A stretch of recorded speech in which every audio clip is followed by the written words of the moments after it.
When it comes to holiday gifting, I want to give things that people really love, beautiful, timeless pieces that they're going to wear for years. And that's why I'm going with Quince. From Mongolian cashmere sweaters to Italian wool coats, everything is premium quality at a price that actually makes sense. Quince has something for everyone. Soft Mongolian cashmere sweaters for $50 that honestly look and feel like designer pieces. Silk tops and skirts for dressing up, perfectly cut denim for everyday wear, and outerwear that actually keeps you warm. Every piece is made with premium materials from ethical, trusted factories, and honestly priced far below what other luxury brands charge. The craftsmanship shows in every detail. The stitching, the fit, the drape. It's elevated, timeless, and made to wear on repeat. The cashmere feels incredibly soft, structured, and it doesn't pill. It's the kind of quality that I'd normally expect from a $200 sweater, and honestly, it's $50. It's an absolute must-have. And there are so many options that I can totally see myself giving my group of friends, including the Italian woven tote bag. I'm telling you, the Quince staples, they're an absolute must-have. Find gifts so good that you're going to want to keep them with Quince. Go to quince.com/Kate Casey for free shipping on your order and 365-day returns. Now available in Canada too. That's QUINCE.com/Kate Casey to get free shipping and 365-day returns. Quince.com/Kate Casey. The amazing Kate Casey. Welcome back for another episode of Reality Life with Kate Casey. I have such a fun episode for you today because Pat Hickey, my buddy, is joining me again to talk about a number of documentaries and reality shows. Pat is co-host of Bad TV podcast. He's like us. He loves to watch documentaries and reality TV shows. He gets fully sucked into them. One of the shows he is an absolute must-listen-to person on is Below Deck. I think he's probably watched every single episode. So make sure you go over and listen to his podcast as well. Now, in this episode, I had to ask him about what he thought about the Sean Combs The Reckoning Netflix docuseries, because if you've listened to his Saturday series episode, you know that Pat used to be a musician and he was actually in a boy band and surprisingly had some experiences with P. Diddy in recording sessions. So I wanted to ask him to come back to let me know not only what he thought about the documentary series, but just hear some of his behind the scenes stories.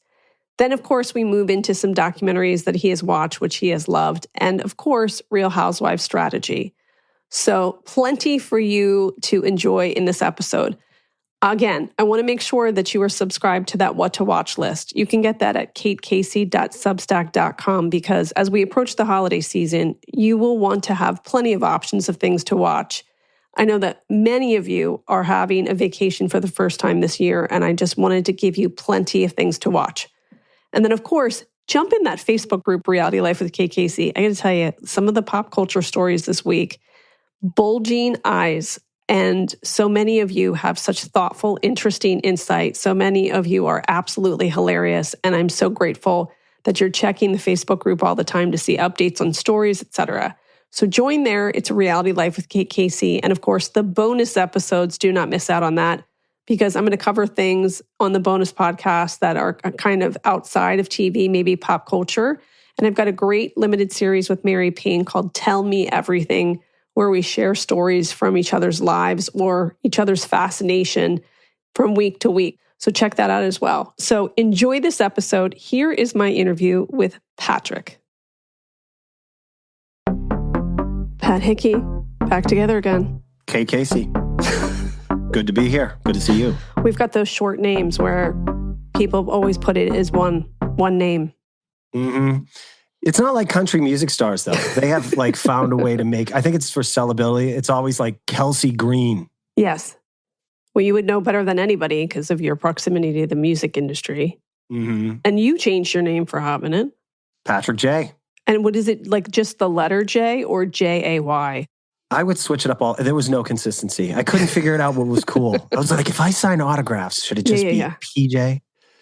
What was your vibe? Like if you were the Spice Girls, like what was your vibe, your character? I was the rocker. Oh, so we had the Latin lover. Got it. God, what would mine be if I had a band? Be like wise ass. Can't dance. I mean, I can like go to a wedding and have a good time, but I can't do complex choreography. Could you do that? I did. Yeah, I could. That's amazing. Yeah. You know, I did a session one time and it was a bunch of like hip hop rappers and just before going to the session, I was working at the recording studio, which is where they found me. And they said, can you go to Westlake Audio, which is where the Michael Jackson Thriller record had been made?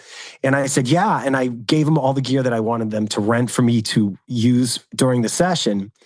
And I'm working at the studio and I'm on a ladder and I had put the hammer on the ladder and I was grabbing something off it. The hammer comes flying down, hits me in the head, and blood just starts going down my head. I show up to the studio like 3 hours later at midnight to start doing the session. I have a gash over my head. You should have seen these hip hop guys. It was so much respect because they thought like maybe I got shot or something. Mm-hmm. Anyway, I went into the studio and I swear this was the direction to the, like, they told me like a couple chords and they said, I go, all right, so what are you thinking? Like, what's the vibe? And one of them said in the microphone, and I swear to God, it said, play it like you love the bitch. Oh, nice. Okay. I was like, okay. Mm-hmm. You're like, I read that. I'm catching what you're throwing. There, I got it. Wow. Okay, good. Well, you had those glorious days, and then you move into reality TV, which is hysterical. But before we get into that, I have to ask you about this Diddy documentary. Of course, you're like texting me. You're like, oh, where that was filmed. Like, I was there. Like, what is your, take me through the process of you watching this. First off, triggered so many memories. You and Chris did a bang up job, a wonderful job. But I would have loved to have been a sidekick on that recap of those episodes just to add some color to to your recap of it, because it triggered so many memories. I think it's episode 4. Puffy is in the studio with Mario Winans, who is basically gospel royalty. CeCe Winans is his aunt. So that is the studio that I worked at. So what Mario Winans was doing at that time, and I worked on those sessions, was he was creating the Puff Daddy World Tour. He was, and that was going to be Little Kim, Faith Evans. They were going to do a big tribute to Notorious. And he was doing all the intros and outros of the acts and also their backing tracks for when they would come out. Because it wasn't like there was going to be a big live band. And so Puffy had enlisted him to create that show. So it was kind of fascinating to see that all come together. And that's what they were doing there. If you got any listeners out there watched Love and Hip Hop a few years ago, there was a producer on there, a cast member named Stevie J. Mm-hmm. Stevie J. I almost interviewed him once. Oh, really? Yeah. He was Puffy's like main producers, and he had a couple hits that he created for Puff Daddy. One day, Puff Daddy had come down to the studio, and this is kind of shown in the doc where people did not respect Puff Daddy because he would take credit for other people's work. So Puff Daddy had come into the studio, left, and I'm in there cleaning up. And I'm hearing Stevie J have a conversation with someone else, and he's upset. And because Puff Daddy had come in there for about a total of 3 minutes, and he had given notes to Stevie J to change something, and it was essentially change the sound of the cymbal. And by the way, that was the total note, and Puff Daddy was going to put his name on that song as the full ownership, having just changed the symbol, and Stevie J was complaining about it. So that was kind of how that all worked. I mean, he was paying for the studio time, all that stuff, but he owned everything. Wow. Well, I thought that the moments with Mark Curry were so telling, where he talked about how really inept he is when it comes to music production and performance, and how much people were forced to help him out. And then he has this whole narrative like he's this incredible producer and performer when in fact it sounds like he was tone deaf. Oh, yeah. Well, okay, so the first time I ever met him was he walked into the studio 3 days after that performance where he comes out dancing like an idiot. In a white suit? Yes. Oh, my God. And I said, congratulations, Puff. He said, thank you very much. And I had not picked up on it, but the idea of like kind of code changing, we now know that word now, whereas there's the Puff Daddy where he becomes the gangster to get everybody in line. And then there's the Puff Daddy where he sits down with Kurt Loder and he's like, oh, I would never hold a gun, or I just like to get along with everybody. We're all here together. And just a completely alternative, just a different human being. He was what he needed to be for what specific audience he was trying to manipulate.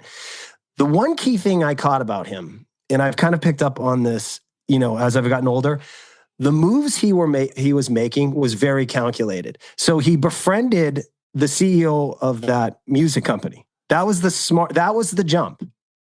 Once he had done that and got in with him. Do we think that they were in a relationship, like romantic? Well, he spent a lot of time at his house. That I don't know. I feel like they were I think something was happening. It's possible. I mean, anything goes now. The last 5 years and all these things coming up, I just... Mm-hmm.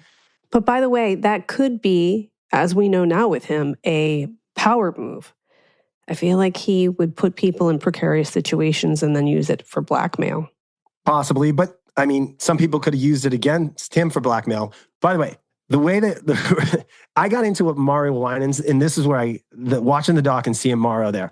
I'm sure Mario is a lovely person and he had a job to do, but during one of those sessions, so this is the way it would work. And this is kind of like, and I don't blame them having the kind of sessions they did back in the day with hip hop, but we would show up for a session at 5:00. Completely different than a session for like a pop artist, which was all business. Christina Aguilera back in the day, she'd come in and do her vocals at 4, out by 8. The producer would stay till 11 doing comps or mixing, whatever. We're all home by 11, right? Hip hop, the producer might show up at 8. The engineer is there and a second engineer is there. That would normally be me. And then a food runner. And we're all sitting around. Producer comes in, checks in with us, talks to the sound engineer. Then he takes off. No sign of any talent. 11 o'clock at night, we might hear from the talent. Maybe one of the guys might come in, start like laying out the party vibes, drinks, drugs, whatever. Finally, we'll get a call. Everybody rushes in. Everybody had been in at the club. 2:00 in the morning, the session begins. And somebody has been there since 8:00, just moving dials. And do they ever freak out? What the hell? Okay, so I freaked out. So me and this guy named Rudy, he had just done a session the night before because we were short. And I was the owner trusted me. So he kind of made me kind of night manager. It just, you had a lot of roles. So Mario was heading up the session and he was kind of more of the responsible one. But so they're all partying, and this was a session for a guy named C Murder. You might want to guess how he got his name. So they're like, it's like 4. Well, actually, before the session started, I go to Mario. I go, Rudy, your first engineer, he has literally been up since yesterday on this other session. I go, what gives? I'm like, what are we going to do here? And he goes, I'll tell you when the session starts and ends. And just put a finger right in my face. And I was like, okay, your first engineer is probably, his head is going to fall asleep on the desk, the console. But yeah, and they would just, they'd have all the girls from the club. They'd be behind the microphone, screwing around. And at best, are they ever singing in the background? Oh yeah. I mean, it would just be a party. And if they got one track or one vocal out of that all night, that would be what they got that night. Have you ever listened to a song where you thought to yourself, oh, that must be a studio session with a bunch of crazy people in the background and they kind of half-assed it? That's all hip hop. You're grabbing the vibe of the culture. Okay, sure. If you're going to sing about going out all night and partying and ripping it up, that's not what I thought it was going to be. This is not like opera. No. About specific and tone and pitch and all of that. This is just the vibe. Got it. One night, Snoop drove up. So, all right. So Snoop had been in jail right after his biggest record with Dr. Dre. And so he had gotten out and he was with a bunch of thugs that he had been in jail with. And they were hanging out at the studio because I think Snoop owed them because they protected him in jail. So one night, one of the guys had dropped off a bunch of drugs for him at the studio, and I was essentially holding the drugs for Snoop. Snoop calls into the desk. I come out. Snoop's in this gold Range Rover. He is driving the car. He is high as hell. And I go, oh, Snoop, whatever the guy's name was. I go, here it is. And he's go, where is he at? And I said, he said, meet him at the Honeycomb Hideout. And I'd always wonder, where was the Honeycomb Hideout? Have you ever Googled it? No, maybe you're going to find out it's like a CVS. It's going to be nothing. Yeah. Mm-hmm. Like, by the way, look back at What those if you had movies. what if you had walked in like a day later? Hey guys, when are we going to go to the honeycomb hideout? Yeah. But I think I told you this story on one of the podcasts. So I'm sorry I'm talking a lot about Snoop, but this was all like death row stuff. And the one time I got to hear Suge Knight, because I didn't see him in person, was I'm answering the phones at the front desk. Snoop is in session, and ring, ring, ring. Hello, Music Grinder Studios. Oh, Suge Knight for Snoop. Oh yeah, hold on. I ring into the studio, and I'm just listening on the phone to and then you just hear.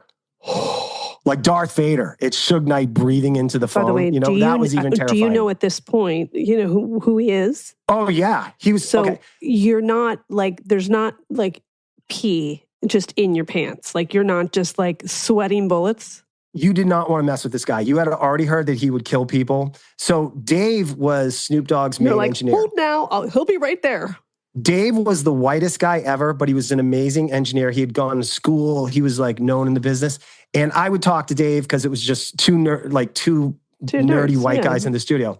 And so Dave told me one time when we were in the studio, he was going to leave engineering. He didn't want to be doing all these sessions at nighttime. And he made the mistake of one night getting dragged to a party where Suge Knight was. And he told me, this was like kind of confessional. He probably thought I wouldn't be on a podcast 25 years later sharing it. But at this point, who cares? 25 years ago. Who cares? The people are dead anyway. He goes, I don't want any part of this anymore. I'm at a party and Snoop Dogg's there. They're all there. And Suge Knight's there. And he basically tells these two guys to like drag this guy in the other room and choke him out to death. And I'm like, I'm not part of it. I did not sign up for this. And so this is the funny thing about like Snoop Dogg. I know like Ice Cube and all these guys have went on to be like America's like sweethearts and making family movies. They didn't kill people, but they're in the houses and they know all these people that were killed. And, I hope someday they talk about it in a real way. Maybe they'll just die with their secrets, but they were all part of it. And by the way, Death Row, when they left my first couple of sessions there, Death Row was trying to revive MC Hammer's career, if you can believe that. They rented out both our rooms. I don't know if you remember when they tried to make him look hard.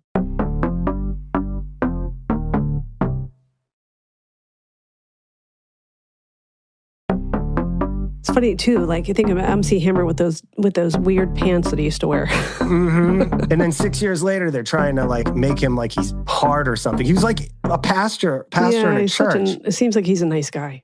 Yeah, it didn't work. And I don't think those tracks from that record have ever been heard. And by the way, Death Row burned everybody. He never paid the studio. He never paid any of the engineers. I mean, we're talking tens of thousands of dollars.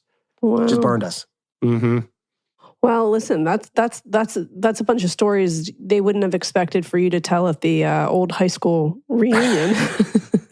What's Pat Hickey up to? Well, you're not going to believe this. Only problem with that doc, it was way better than it needed to be. They didn't cover Kim Porter. I'm sure you guys talked about this. I was disappointed. And they didn't cover that guy that 4 or 5 years ago, way before all of this, got arrested at Trump Tower, and he was on drugs, and he starts rambling about all the stuff we've learned now. Do you remember that guy? Yes, I do. Yep. Where is that guy? Well, he's probably not around anymore, if you know what I mean. Mm-hmm. The Kim Porter thing is a very big deal for me because I think it's in the importance of understanding how much mind control there was there, how much he destroyed her relationships, the coercive control, but also I think it makes you understand all the other suspicious deaths. I mean, all of those people who were at that first company are all gone with the exception of Albie Shore. And we know that he almost died too. Right. And they're all like similarly connected the way it's like a heart attack. It's just suspect. So I think that's the one thing in all of this coverage that I think gets forgotten about is justice for Kim Porter. And think about it. Years after her death, what does New York City do? They give him the key to the city. Why wouldn't you feel invincible? Right. You've gotten away with literally everything. The funny thing about 50 Cent Ellen DeGeneres. Ellen DeGeneres had him on like at the end of her show, like I swear, every other week. By the way, where is she now? Where is she now? She's in another country. She ain't coming back. What does she know? Mm-hmm. Oh, by the way, Jay-Z might have a target on his back. Do you see online that 50 Cent is basically taunting him? I mean, in fairness, 50 Cent is taunting a lot of people right now. Shake some trees. Shake some trees. Shake some trees. I thought it was really well done, and I would anticipate they're going to do some sort of extra thing. The way that it became such a huge hit, I'm sure there's a lot of footage on the floor. I actually know the producers, so I will ask them. Did you know how they got the footage from Puff Daddy of him like filming in his hotel room? Yeah, because the videographer was never paid. That's right. That is so Puff Daddy. Yeah, I know. Well, now, especially because you've told me the story.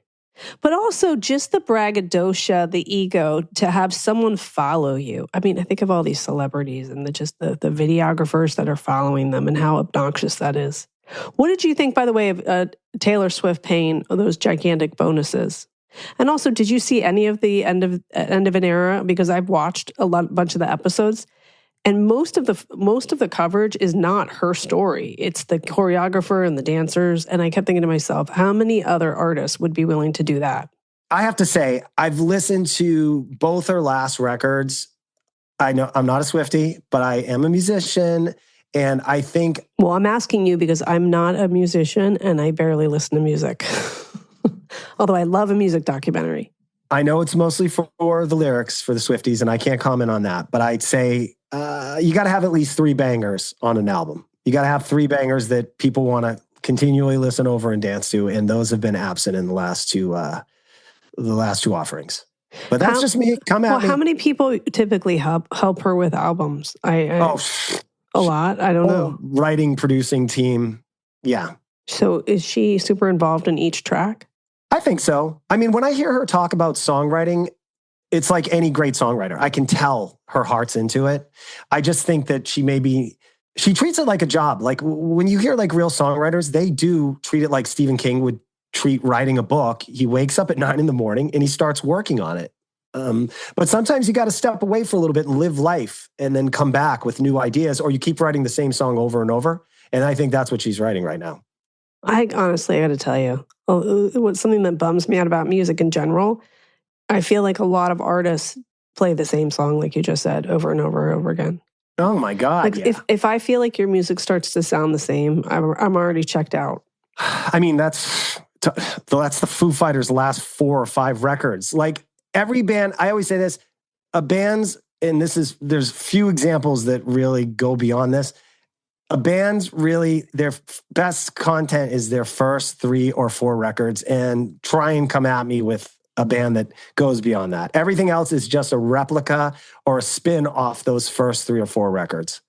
It's why I like the format of podcasting. I don't have to be a jukebox. Like if I had survived the 90s in a stupid boy band and now I have to wait by the phone for it to ring to go play a chili cook-off in Oklahoma to be a jukebox of like 3 hits, I would like kill myself. Yeah, that would be hard. Is there one song that it just drives you crazy? You can't listen to it. I asked that because there's one song that I can't handle listening to. Soak Up the Sun. I hate that song too. I hate that song. My buddy from Ally McBeal, Val, played on that track. Did he? Mm-hmm. Oh, can I talk to Val and ask him why that went wrong? Because it kind of goes high and then she stays up high and it's like she's screaming. I think that might be her biggest hit. I don't know why. She seems lovely. I'm not a fan of that song.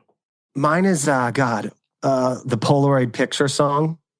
That's not even a song to me. Shake it like a Polaroid picture. Oh, yes.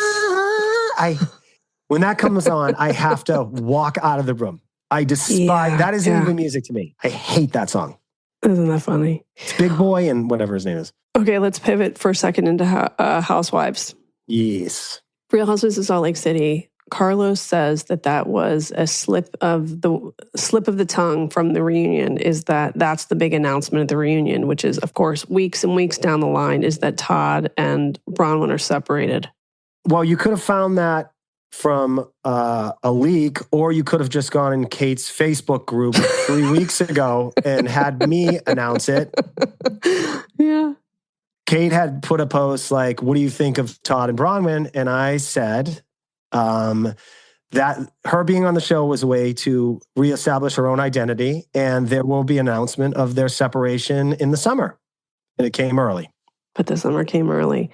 I wonder if they met in a situation where it was accepted, like, you know, you're a young girl and like, I don't know what these different websites are, but like a sugar daddy situation. I wonder if it was like that. So that's why his reaction throughout the marriage is like, I do what I want. And why are you complaining? These were the terms from the beginning. Well, think about it, Kate. In what world do these two people find each other and spend enough time with each other to actually learn to like get to know each other? Yeah, no. They share nothing in common. Nothing. He's an old curmudgeon that doesn't like anything except having his balls stepped on like by like hookers or something, right? And eating ice cream and being left alone. And then she likes, you know, doing her own thing, hanging out with her girlfriends. Like they share nothing in common. This relationship was convenience. He wanted a companion, and she wanted to make sure that Gwen was taken care of. I think so. Yeah. And now that Gwen's out of the house, you know, that the relationship is no longer needed. She's on a TV show. She now has new friends. She's reestablished herself as her own person. He's like just shuffling around like a cruise ship. He's got some loafers on and he's got pleated pants with a belt that's way too tight. He walks into walls. He doesn't like people. You know what? The only thing that probably, I've said this on your podcast before, long distance can keep a relationship going a lot longer than it should. True. It's like he travels a lot. And so that can make it bearable, I think. One thing you also said, which still makes me laugh so hard, is your theory that a man tries to dress in the era he was most confident. Mm-hmm. In his hairstyle. What is Todd doing? 1986. And is that his last name, Newport? I don't feel like it is. I feel like Bronwyn Newport may be like a stage name. Could be. Yeah. But that is her last name. Is it though? Mm-hmm.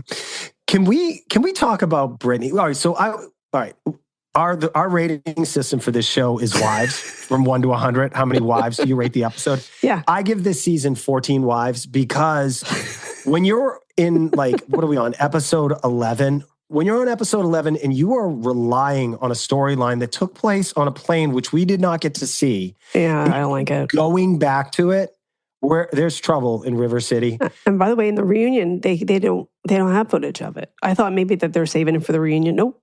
Maybe Andy might have a surprise for us. No, I'm telling you, they don't have anything.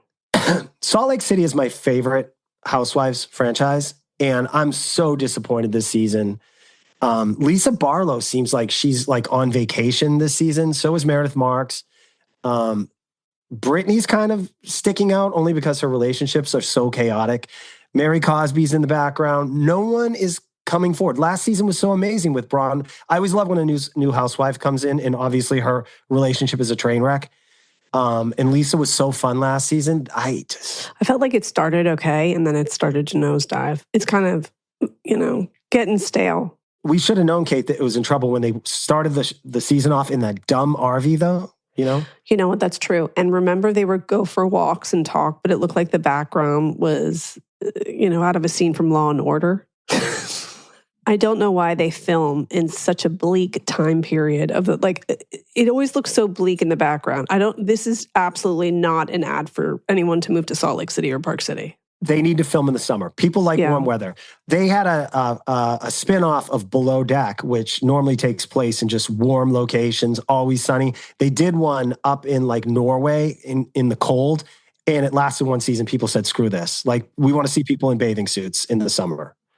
Well, that episode, because you watched so much Below Deck, what did you make of the Housewives crossover with Below Deck? Well, that is going to be the cast of the upcoming season of Below Deck. I thought it was interesting. I'm trying to remember back on it. Lisa was absolutely ridiculous as usual. Mary Cosby was checked out as usual. I think she stayed most of the episode in the room with Angie as she threw up. Nothing really sticks out except for Meredith Marks and Whitney throwing the Jared stuffed animal in the water. Yeah, I mean, I could be rid of Jared from the Osmond family for the rest of my life. Why is this guy even being talked about on the show? He's such a loser. I mean, what are we going to do? I don't want anyone to leave. I'd be okay if we never have to see Robert Jr. again. I think I've talked about this. I don't know why they're allowing him to film on this. This is not good. You obviously heard that he got arrested right before Thanksgiving. Mm-hmm. So, yeah, I don't know. Gosh, my hopes are all like on Real Housewives of Beverly Hills right now.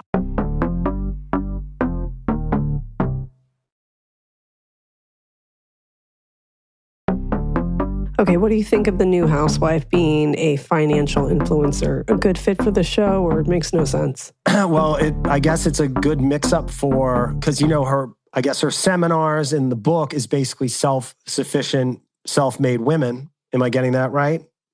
What I'm getting is that her advice is not specifically financial or legal. It's more about your energy and where you manifest and where you focus your energy on. I find that to be strange, but I know that there are so many influencers that do this kind of thing. So in one way, I think it's not a good fit, but I also think it's kind of funny and interesting and modern because influencers are such a big part of culture and power, and especially in the entertainment industry. But I don't know why now. Like, why did they cast her now and when? Because she doesn't seem like an easy fit into this group. She's what you'd call a catfish. I assume you saw Catfish with Neo Yes. or back in the day. At the tail end, the husband of the catfish says every once in a while you need to throw a catfish in there to just shake everybody up. Crystal was not that person, obviously. Garcelle was over being around these women. So I think she's there to shake things up. I think she's going to drive Sutton nuts. I think she's going to drive Erica nuts, too. And she's going to drive Erica Jane nuts. So I did a little digging, not enough to speak on it with any authority. One thing that I did learn is that she self-published that book, which is why she owns that huge house. So when you self-publish, you cut out all the middle people. Okay, smart. Everyone taking a cut, your agents, your managers. And so if she sold 300,000 copies of that book, and even if they were online or audio, whatever, I don't think the books are a big part of it. I think it's more like the online seminars, which can be like 15,000 or whatnot. But she can really, if she wants to go after Erica Jane, basically just spending someone else's money, not that Erica on a certain level didn't earn some of that. She's going to go at it with Erica Jane and Sutton. Yeah. I didn't like how she's, kind of mocking them for being so much older than her. Was she mocking them, or were they kind of diminishing her because she was born in 1985? No. Jennifer Tilly said, "Your jacket reminds me of Chanel's campaign in 1985. It was such a cool look." And then she looks at him, she goes, "I was born in 1985. So you guys are old hags. Yeah. Maybe someone will take her under their wing. All right. So so the first 2 episodes dropped. I have stuff. I got angry at Erica Jane again. I was starting to forget all that drama from 2020, 2021 with the whole Tom Girardi thing. When she gets resentful that she has to deal with, those civil lawsuits, and she kind of blames it on Tom, which it is his fault, but it is partly her fault. She was not and you correct me if I'm wrong, she was not exactly cooperating with the FBI when this all went down. I want those earrings, baby. She was not opening up her bank accounts. She was pushing back. Am I correct? Not only pushing back, but also not willing to hear that anybody was a victim. She was like, well, according to them, there's just, I think there was a lack of empathy, and that's always a red flag. I mean, she's on camera saying, what about me? Right. I mean, I don't think she ever loved that man. And I'm curious about your thoughts on this. So pretty cold conversation at that spa, her and Sutton. She says, I wish he, died before he had to go into prison. She was with that man for 25 years. Now, I've seen serial killers with a body count of 50 people. Their uncle still shows up at Christmas to see them, right? Tom did horrific things to other people, right? He should spend eternity in jail, and he'll deal with his maker after he dies. Erica was the beneficiary of him bankrolling her career for the better part of her entire life, right? So I think I don't think any of us would give her a hard time for going to see him one last time to say goodbye. I don't know. I do think 2 things can be true at once. She could have been in a relationship with him as a matter of survival, just like Bronwyn. And she also clearly was treated like absolute shit by him. I don't think he treated anybody with respect. And I think you saw glimmers of that, especially when the other cast members went over for dinner. And there was this weird scene when she was in the kitchen with him and he's got the styrofoam cup and he was belittling her all the time. And sometimes I think the way that she reacts around other people is a byproduct of the way that she was treated. But at some point, don't you say, let me be honest with you about the kind of marriage I was in. I have complete empathy for the people that were affected by him. I understand because I'm still trying to unpack what I went through in my own marriage. Good point. You know, when she said I wish he'd die before, he had to go to prison. And by the way, I think he still contacts her all the time. Let's be honest. You do? Yeah, I don't think they're completely cut off. That'd be interesting to see if she admits that later on after kind of the dust settles a little bit. I listened to this podcast, this was a while ago, where they said people that have kind of helped create your identity in a negative way about how you feel about yourself, diminished you, whatnot. When they die, that's when you finally feel free and you can kind of recapture who you are. So when she said, I wished he died before he went to prison, part of it might have been, I wish he'd die so that I can recapture who I am. I can understand that. Yeah. Overall, though, I have to say, I think it is going to be a fun season. And sorry to ding Real Housewives of Orange County and why I don't want Gina and Emily to come back. Why are you apologizing to me? I don't represent them. Just because I'm bringing it back to Orange County, and I know you live there and you probably have to interact with these women and I'm shit-talking them.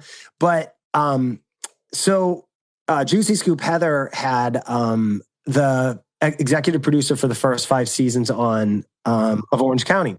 And he had really driven home that when they were producing that show very early on, one of the main components of making it successful was it being aspirational to people watching the show, right?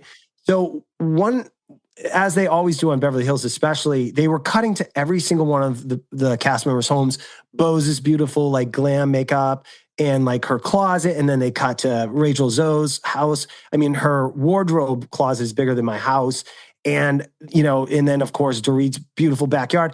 And then it got me thinking, like, that's one of my main problems of Orange County is, nothing against Gina and Emily and how much money they make or whatnot. But I live next to track homes. I live next to what Gina does or interacts with. They're regular people and that's fine and dandy, but I don't want to watch regular people on TV. I want, like, interesting people that I don't interact with on a daily basis. That's why Gina and Emily need to go. Also, I feel like Gina's journey, Gina, I get it. Your boyfriend's ex-wife is a pain in the ass. We've been going down that road for 3 years now. And Emily, I know you can't stand Shane and you have some issues with your son. I'm sorry to hear that, but we've gone through your life. Yeah. I feel like that all the time with that show. Like, the idea of Vicky Gunvalson coming back is just nauseating. I mean, I figured that woman's life out in 2 seasons. I don't need to know anymore. I get it. But I am curious to see them rip it up. But why do we want to see them rip it up? I want to see Vicky one last season. I want her and Tamara to get drunk. And then, by the way, this is it. I never want to see... And then they'll get in a fight and they'll never speak to each other again. It's the same cycle. Now, what are some docs that you want people to watch?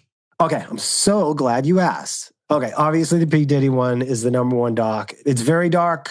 I'm going to name another doc, and then I'm going to get to some happy ones. The Perfect Neighbor. Mm-hmm. Just the idea that you can piece together a documentary that takes you on a ride like that is essentially found footage. It's all body cam, all like from door cameras. And honorable mention, my mom, Jane. I cannot imagine. I love that one too. Yeah. Losing your mom and having to piece together your mom and who she was. And by the way, I'm not going to call her lucky, but the fact that she could see images of her mom and kind of put together the puzzle of her mom with home videos, movies. People normally born during that period. Back in the day, there'd be like 3 pictures of someone. And so it's so unique that she was able to do that. And that was just a wonderful memorial to her mom and being able to get some sense of closure. That was wonderful. Pee Wee Herman as himself. Pee Wee Herman was always kind of a weird character to me, but to kind of learn how he shaped that character and I never knew the backstory of, because now, we live in in Hollywood, West Hollywood, and being gay and lesbian is totally accepted. We forget that in the 80s, people were still hiding that, and he clearly had to do that. And just having to take that ride of getting caught masturbating in a gay movie theater, God forbid, and then kind of moving past that. By the way, I didn't know this, and it's not mentioned in the film. Phil Hartman, God rest his soul, claimed that he helped shape that character, and he claimed Pee Wee Herman ripped him off, and they never spoke after 1996. They hated each other, but they don't talk about that. Such a great doc. And the fact that the last piece of film in that interview was filmed 6 days before his death and he never told anybody. I mean, it rivals that of Ozzy Osbourne sitting on stage in front of 100,000 people and giving that beautiful final performance and then passing away. I mean, how can you leave your fans any better way than in not telling anybody? It's crazy. Last honorable mention, I know you're going to make fun of me for this because I've talked about this. Just a sweet little ongoing series, American Sweethearts. My daughter wants nothing more than to be a cheerleader. It is a fun show. It teaches you discipline. It teaches you hard work. My 6-year-old loves it. You get the personal life aspect about it. It gets you, you're never always going to get exactly what you want when you want, but if you work hard enough, I love that doc. It's a fun watch. Yeah. Incredible athleticism too. And I'm glad that they showcase that. Mm-hmm. Yeah, that's all I got. Well, tell everybody where they can follow you and where they can listen to your show. Bad TV everywhere, where you listen to your podcasts, Instagram, Facebook, all those places. And and Kate, we have to have you come on our Patreon for APS. That's another podcast show to do your what to watch this week. Oh, I'd love to. Yeah. I think we should do that. That will eat up 15 minutes of a show that we don't need to talk. Done. Consider it done. And where can people follow you on social media? If you want to find me personally, it's Patrick Hickey 500. Very, very unique Instagram handle and or Bad TV. So yeah, that's it. Well, thank you. Thank you, Kate. Always a good time. The amazing Kate Casey.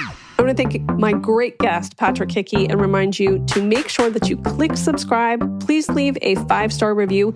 Join the Facebook group, Reality Life with Kate Casey. Bonus podcasts on Apple Podcast and on Patreon at patreon.com/Kate Casey. Then also make sure that you are subscribed to the What to Watch list at katecasey.substack.com to get every week's list of what to watch. And then follow me on social media. I'm on Instagram at KatecaseyCA, TikTok, it's Kate Casey, and Twitter, Threads, and Blue Sky at Katecasey. Check back tomorrow for an all-new episode.